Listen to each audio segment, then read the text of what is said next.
급여랑 이제 월세, 임대료 지급하고 나면은 실제로 점주들이 남는 거는 시급은 6, 7천 원 정도밖에 되질 않아요.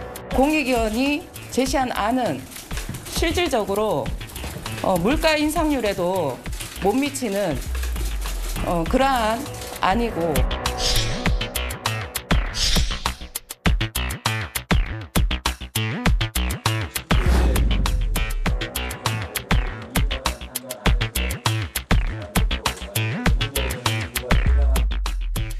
내년도 최저임금이 결정됐습니다. 이번에도 예외는 없었습니다. 사측 그리고 노동자 측 모두 최저임금 결정 과정에서 불만을 나타내면서 퇴장했습니다. 결국 공익위원들이 제시한 중재안이 그대로 결정이 됐습니다. 공익위원 간사를 맡았던 권순원 숙명여대 경영학부 교수와 이야기를 나눠보도록 하겠습니다. 교수님 어서 오십시오. 네, 안녕하십니까. 수고 많으셨습니다. 감사합니다. 그런데 이번에는 최저임금을 결정해야 할 그 시한을 지킨 것 같아요? 예, 원래 고용노동부 장관이 3월 30일 날 심의 요청을 하게 되면 90일 이내에 심의를 완료해서 고용노동부 장관에게 보고를 해야 되는데 그 90일 기한이 6월 말입니다. 그러니까 원래는 6월 말까지 결정을 해야 되는데 그동안에는 뭐 여러 여건상 7월 달 중반까지 결정하는 사례들이 많았는데 올해는 어쨌든 법률적 심의 기한을 지키기 위해서 노력을 했습니다. 공감대가 있었던 겁니까? 아니면은 공익위원들과 최저임금 위원장의 의지, 노동부의 의지가 있었던 겁니까? 노동부의 의지하고는 전혀 상관없고요. 최저임금위원회는 법률상 독립기구이기 때문에 뭐 심의 초기부터 위원장님부터 시작해가지고 공익위원들이 저도 뭐 같은 입장을 표명을 했었고요. 모든 위원들에게 올해는 좀 심의 기한을 지켜서 법률이 요구하는 바에 요건을 만들자라고 이제 주장을 해왔고, 그리고 심의하는 기간 동안에도 계속 그 법률적 심의 기한을 준수하자라고 하는 말을 거듭거듭 이야기했었습니다. 최저임금 이번은 윤석열 정부 들어서 첫 최저임금 결정이었기 때문에 문재인 정부 때 공약했던 10,000원이 지켜지지 못해서 이번에 과연 10,000원을 꼭 해야 된다라고 하는 게 아마 노동자 측의 강력한 요구였었는데 9,620원 전년 대비 5% 인상 이렇게 결정하신 결정적인 이유가 뭡니까? 뭐 최저임금 수준을 결정할 때 어떤 정치적 고려나 또는 이제 이 정치권에서의 논란이나 이런 것들은 크게 고려하지 않습니다.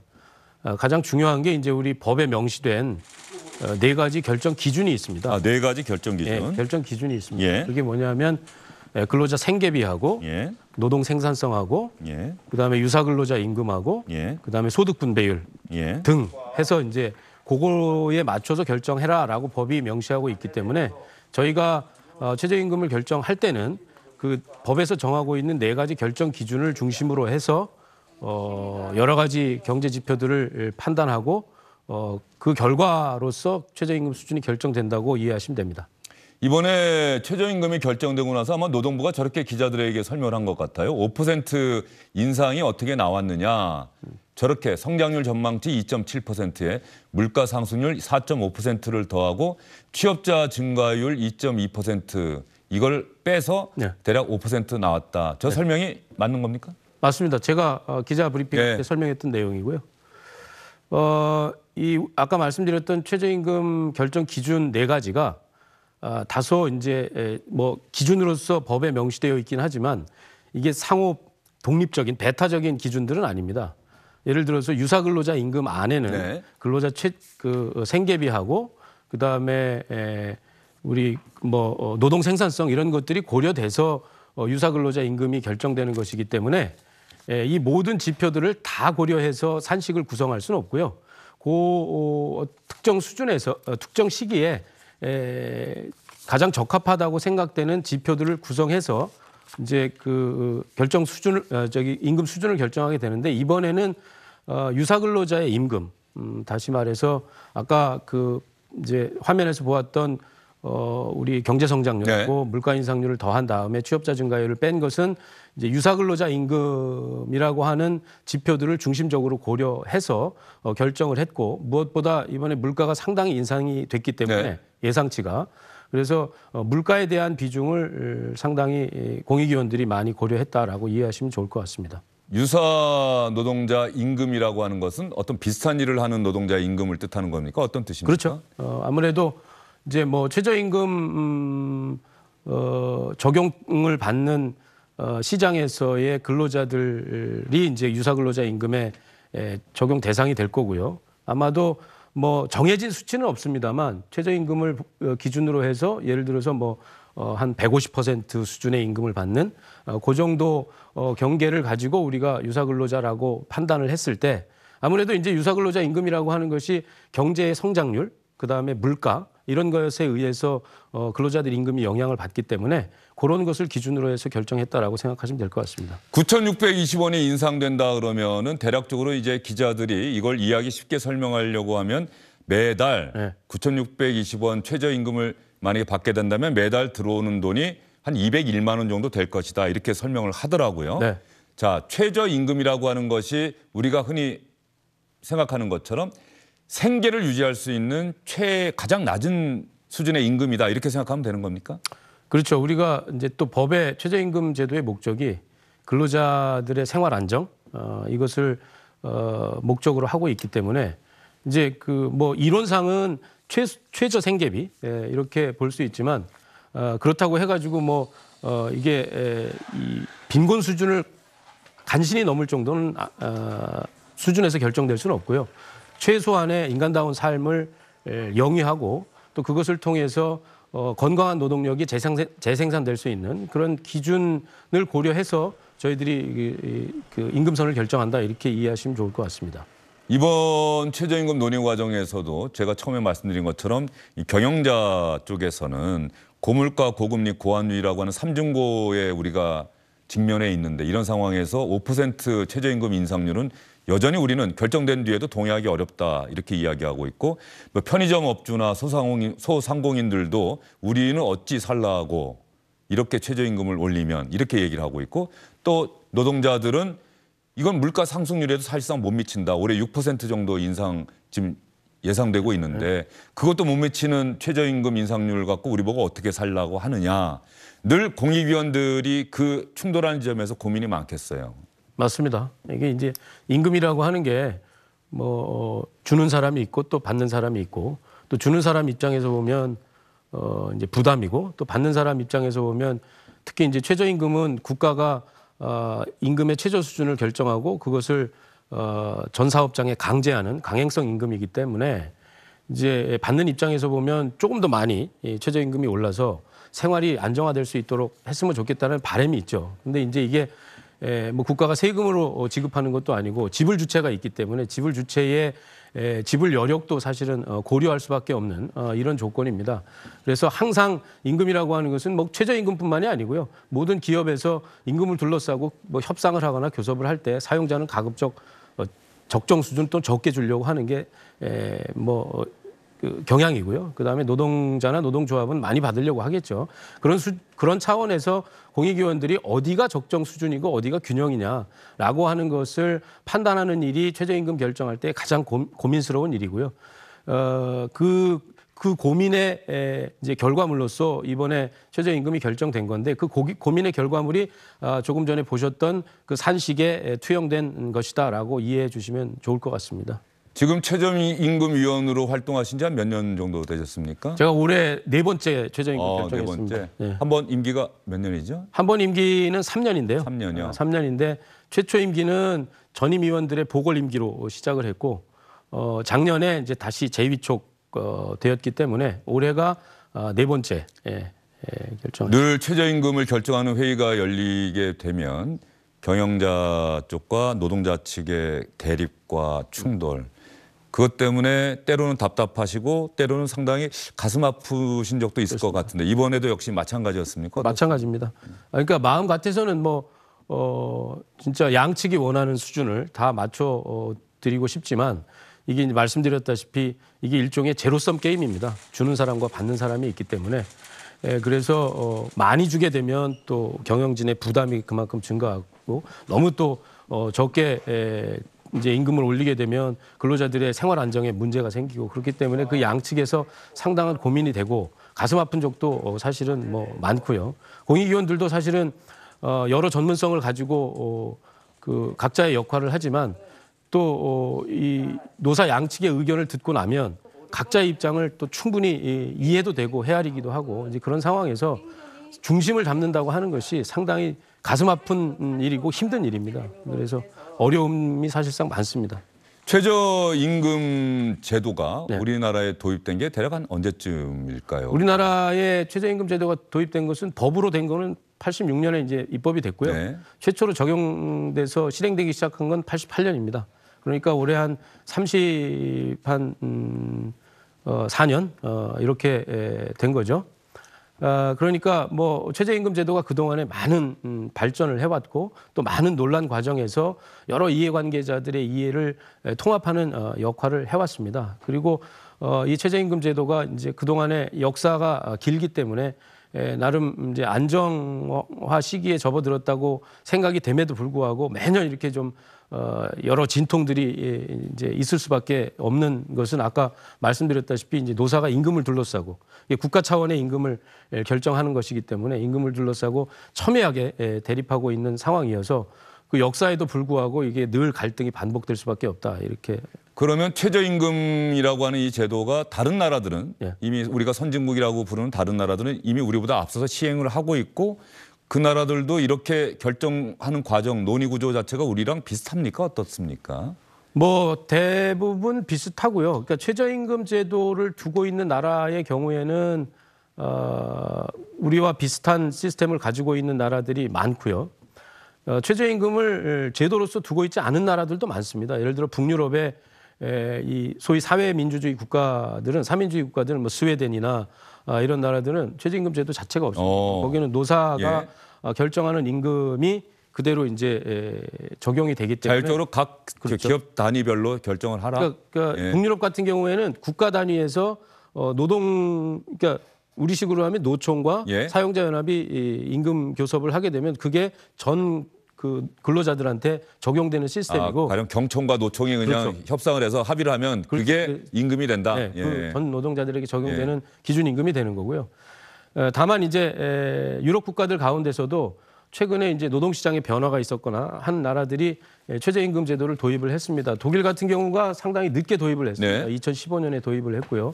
우리하고 비슷한 구조를 가지고 있는 건 영국입니다. 영국은 LPC라고 하는 로우 페이 커미션이라고 하는 우리와 비슷한 이제 저임금위원회가 있고요. 그 저임금위원회의 그 결정을 통해서 이제 최저임금이 결정되고 그 저임금위원회에 노사위원들이 같이 노사가 추천한 위원들이 같이 참여해서 소위 공익 우리 같은 영국은 이제 공익위원이라는 말을 안 쓰고 인디펜던트 멤버라고 그래서 독립위원 이해관계자로부터 영향을 받지 않고 이해관계가 없는 독립위원이라고 쓰는데 저도 그런 표현이 훨씬 적절한 것 같아요. 왜냐하면 우리는 이제 노사 각 9명, 공익 9명에서 27명의 위원이 참여해서 결정을 하는데 모두가 대통령이 위촉한 위원들이거든요. 네. 그러니까 최저임금위원은 노동자위원도 그렇고 사용자위원도 그렇고 공익위원도 최저임금 결정하는 개별위원으로서 공익적 역할을 하는 것이기 때문에 다 공익위원이라고 볼 수 있고요.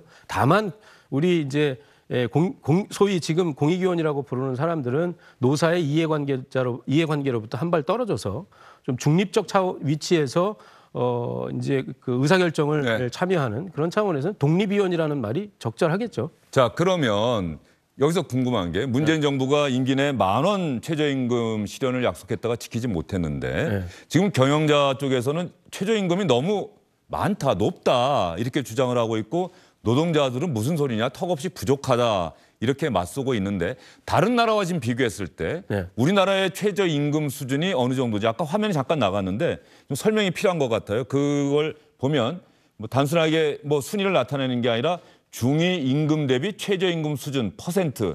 일단 우리나라가 62.5%로 많이 나오는데 저게 어떤 뜻입니까? 그러니까 이제 최저임금 수준이 어느 수준이냐라고 하는 거를 판단할 때 이제 뭐 사실 국제 다른 나라와 제도가 동일하거나 또는 통계 산출의 방법이 같다면 이 비교가 의미가 있는데 조금 이제 다 다릅니다. 예. 이제 그럼에도 불구하고 이제 최저임금 수준이 어디까지 와 있나라고 하는 것을 판단할 때 보통은 이제 중위임금 대비 최저임금 수준 하고 평균임금 대비 최저임금 수준을 가지고 판별을 하는데 중위임금이라고 하는 것은 그렇습니다. 임금을 받는 사람이 100명이다. 네. 그러면 제일 적게 받는 사람부터 시작해가지고 맨 가운데에 있는 사람 예. 50명. 예. 그러니까 50번째 사람의 임금이 중위임금이죠. 그 중위임금 대비 최저임금 수준이 얼마다 하는 것이죠. 그러니까 우리나라가 상당히 높다는 겁니까? 지금 이제 우리나라의 중위임금 대비 최저임금 수준이 경제활동인구조사 통계 기준으로 했을 때 62.5% 되니까 여기 비교 대상 국가 중에서는 가장 높은 걸로 나오는데 예. 물론 우리나라보다 높은 나라들도 있습니다.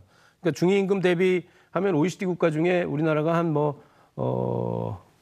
다섯 번째, 여섯 번째 뭐 그 정도 정확하진 않습니다. 아마 될 것으로 보는데 이 표는 우리나라보다 낮은 나라들만 여기에 언급을 주요 국가들이긴 하지만 언급을 해놓긴 했는데 우리나라보다도 높은 데도 있기는 있습니다. 예. 이제 주요 국가들하고 비교해 보면 여기는 제일 높은 걸로 나왔네요. 그러면 저 퍼센트가 중위임금이 우리가 상대적으로 다른 나라들보다 조금 낮다라고 하는 의미도 포함되어 있는 겁니까? 그렇게 따진다고 한다면? 뭐 임금 수준이라고 하는 것은 또 각국의 여러 가지 여건에 따라서 다른데 그렇다고 해가지고 우리나라 임금 수준이 다른 나라에 비해서 낮느냐? 그러니까 뭐 그 임금 수준을 가지고 비교하는 것은 조금 이제 다른 영역일 것 같고요. 최저임금이 그 노동시장에 있는 사람들하고의 비교를 해봤을 때 어느 수준이다라고 하는 것이 이제 중요한 것일 것 같고요. 다른 나라하고 비교해서 우리나라의 임금 수준이 그렇게 낮다고 볼 수는 없습니다. 상당히 이미 이제 OECD 국가 하고 비교할 때는 우리나라도 어쨌든 국민소득 3만 불이 넘는 이제 선진국이 됐기 때문에 그 수준에 부합하는 임금 수준은 이제 도달해 있는 상태다. 다만 이제 우리가 뭐 늘 이야기하지만 상층 임금과 하층 네. 임금 사이에 양극화가 많기 때문에 그런 문제가 지금 사회적 문제지 이게 임금 수준의 이제 그러니까 평균 임금 근로자들 전체의 임금 수준으로 봐가지고는 뭐 OECD 국가들과 비교할 때 그렇게 낮다고 얘기할 수는 없습니다. 내년도 1년 뒤 최저임금 때는 10,000원을 돌파할 가능성이 높아졌네요. 3% 인상만 하더라도 10,000원을 돌파할 것 같은데 어떻게 전망하십니까?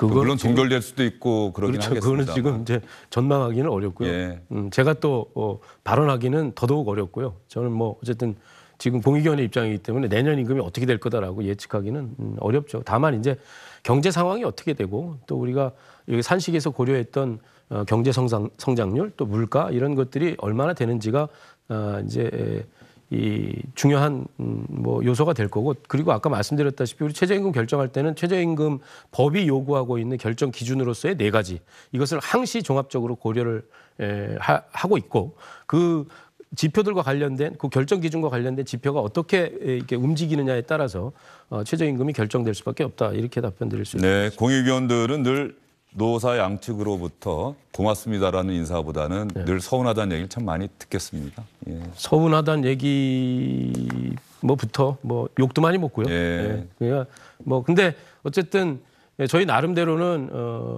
이 양측의 이해관계로부터 좀 독립돼서 누구에게도 치우치지 않게 하고 있고 이번에 우리 이제 소위 뭐 불만의 균형 네. 이런 말을 이제 그 결정하고 나서 우리 최저임금 위원장께서 기자브리핑하면서 말씀을 하셨는데 한 측에서 좋아하면 잘못된 결정이겠죠.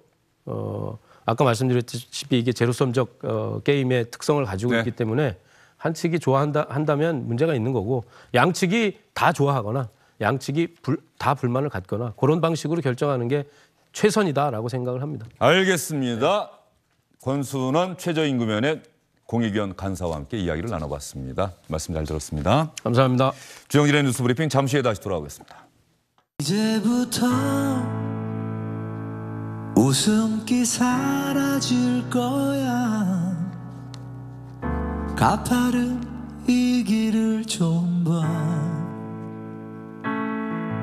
그래 오르기 전에 미소를 기억해 두자 오랫동안 못 볼지 몰라 달 전 지방선거를 통해서 당선된 광역단체장, 기초단체장, 광역위원, 기초위원들의 임기가 오늘부터 시작됐습니다. 얼마나 많은 각오와 다짐들을 했을까요?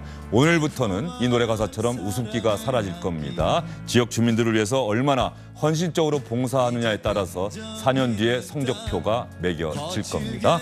모든 지방선거 당선인들이 지방선거 당시의 약속과 다짐을 반드시 지켰으면 좋겠습니다. 주영진의 뉴스브리핑 여기서 인사드리겠습니다. 고맙습니다.